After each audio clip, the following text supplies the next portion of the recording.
Win a Pageant, episode 104.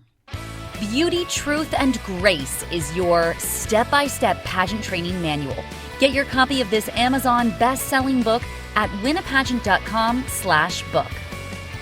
Hey girl, welcome to the Win a Pageant podcast. I'm your coach, Alycia Darby. Now, before we dive into today's episode, I want to share with you some love that I recently received from my pageant sister and client, Candace. This is on Amazon. She was writing a review of my recent best-selling book. Candace writes, Alycia Darby Zimnock helped me develop my legacy project, which I believe is the main reason that I won my national pageant, and is one of the best pageant coaches in the business. She has written an amazing book that encompasses all areas of pageantry, and it is a must-have blueprint for anyone seeking to reach their fullest potential, both in life and in pageantry. Thank you for all you do for me, Alycia. I truly could not have achieved my dreams without you. Thank you so much for your kind words, Candace. I just wanted to give you honor for doing that for me. It is so meaningful to me to hear your words. If you haven't left a review yet, then I would love to hear from you. You can leave a review at winapageant.com/book. This will take you directly to Amazon, and then you just scroll all the way down to leave a customer review. Now, on to our episode. Today's question comes from Michele, and she asked, how can I look more photogenic in photos, especially with other pageant contestants and at appearances and things like that? So thank you, Michele, for your cue. If you are listening and you have a question you want me to answer, then you can do that by going to winapageant.com/Q. So let's dive into an answer for Michele's question about looking more photogenic. I actually have for you 5 very specific ways to look better in your photos. Okay, now the very first one is to soften your face for a natural smile and natural eyes. Okay, now this is something you're going to want to practice in the mirror. What I find happens is when we get all excited, we're at an appearance or we just won the pageant or whatever, we sort of tense up our face because we're either overly excited. So, if you were laughing, like imagine your friend told a really funny joke and you were just like cheesing like crazy. That can sometimes happen. Our eyes squeeze really tight and stuff.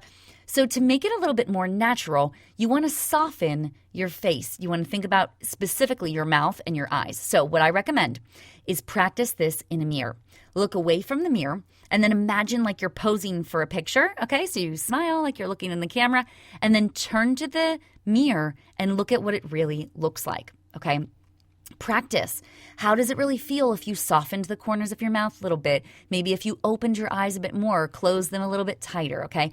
You want to practice all of those things in the mirror because the mirror is going to give you the best feedback possible. Then, once you really think you nailed it, freeze it and pay attention to what muscles are being used in your face and in your eyes and in your cheeks and in your neck and all of that.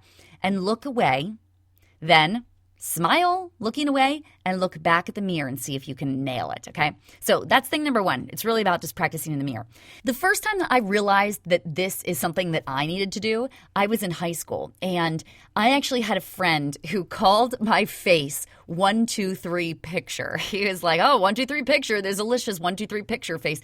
And what I realized is that, and actually also my brother would make fun of me because I barely had my eyes open in photos because I would be like just cheesing so hard. My eyes were like all squinty. So I ended up doing this because I was like, okay, this is now, several people have told me this. I'm like getting made fun of about it. I need to like master this, right? So this is what I did. I practiced and practiced and practiced in the mirror until I had a look that I absolutely loved. On to tip number 2. Now, this is after you've got that first initial look down. Now you want to practice posture, angles, and expressions.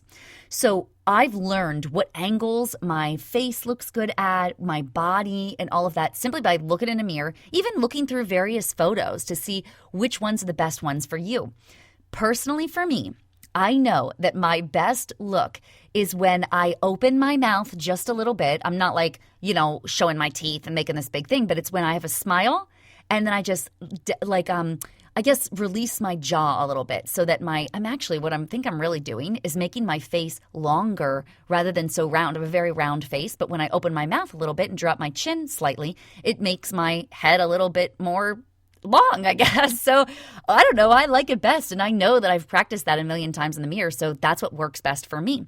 Maybe that will be it for you. I know oftentimes tilting your head can do just absolutely amazing wonders because most of us have features that are not exactly perfect, right? I mean, no one has like this perfect symmetrical face. So when you tilt your head a little bit, it allows to give that look that is a little bit more forgiving so that it's not obvious that like my nose kind of slants to the side. If you look at me like straight on, I kind of have that little tilt in the nose, which many of us do.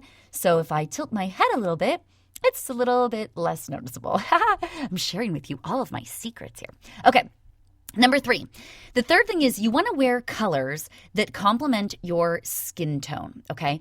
Personally, for me, I know that I get the most compliments when I wear blues, black, usually with gold accents, and pinks. Or really, for me, also I found I've expanded that to many jewel tones, like teal even, because that's kind of like a shade of blue. But 100% hands down, royal blue for me is when I get the most amount of compliments. So I know that I look awesome. I look so much better in royal blue clothes in photographs. So when you dress in colors that complement your skin tone, your eyes for one, your hair color, all those things, you're going to just naturally look more photogenic. Okay, now number 4. This one is pretty no-brainer, but it's worth noting. Pleasant makeup and excellent lighting make for great photos. So if you feel like if you're, for example, you're at an appearance and you're like doing a gala or something, go to an area where there's better lighting, okay? So top lights in a hotel that's just not great lighting. Yellow lights, that's not great lighting, okay? You want natural or white light. That's going to just absolutely pop.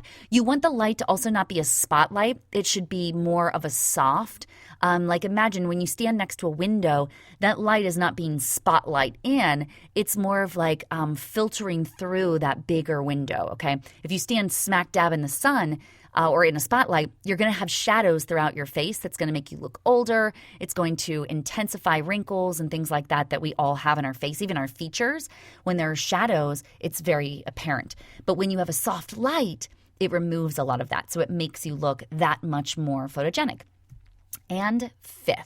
Now, this is kind of like a little trick. This isn't actually, I don't know. I'm going to put this in here anyway. Okay, so number 5, Facetune. Have you ever heard of this app, Facetune? There are many apps. This one happens to be my favorite. Facetune is a free app, although it has extra features if you want to pay for additional features. It's for your phone. And what it does is allow you to edit images that you take. So, for example, you could clear your skin. I'm constantly clearing my skin because I'm always having blemishes or things that I just don't like, right? So I clear my skin through this photo editing app. You can add a glow to your skin or to the photo image. You can actually even through Facetune, this app, you can even change the shape of your face. Like you could have a wider jaw or a longer face or a bigger smile. I mean, it's like crazy what this app will do. I do not recommend face tuning your face so that you don't look like yourself anymore because, first of all, it's going to be obvious to everybody. Secondly, it's just not going to be authentically you. So I'm totally cool with, a little thing here and there because, we do want to look our best, especially as a pageant woman when you're being judged on your beauty and how you demonstrate yourself. So I totally think it's worthwhile for that. So that, my dear, is how you look more photogenic in your photos. Again, I say if you have a question that you want featured on an upcoming episode of Win a Pageant, then go to winapageant.com/Q to record your question. Now, my dear, the pageant interview game plan is open for enrollment right now, but not for long. More coming on that next week. So if you want to join a community of women who are just like you, that are like go-getters on a mission to win, then sign up today. And in 4 weeks from now, from today when you sign up, You are going to know your pageant brand down to like details. You're going to understand what the judges are looking for, and you're going to be ready to just totally nail your pageant interview, okay? So for all of the details of what is included and the bonus trainings for the game plan, go to winapageant.com/game plan. GAMEPLAN. I look forward to seeing you there. Hey there, I'm Alycia Darby, and I just want to say thank you so much for watching that last video. If you totally loved it and got something from it, would you just click subscribe right here to subscribe to our YouTube channel? Hey, I am here for you, and I've got so many more trainings and videos for you. In fact, this one would be a really great one to watch next. Or if that topic doesn't interest you, then try this one. It's my most recent video training. So I think both of these would be really great for you. Thank you again so much for subscribing. I am honored to be your coach. I'll see you again soon.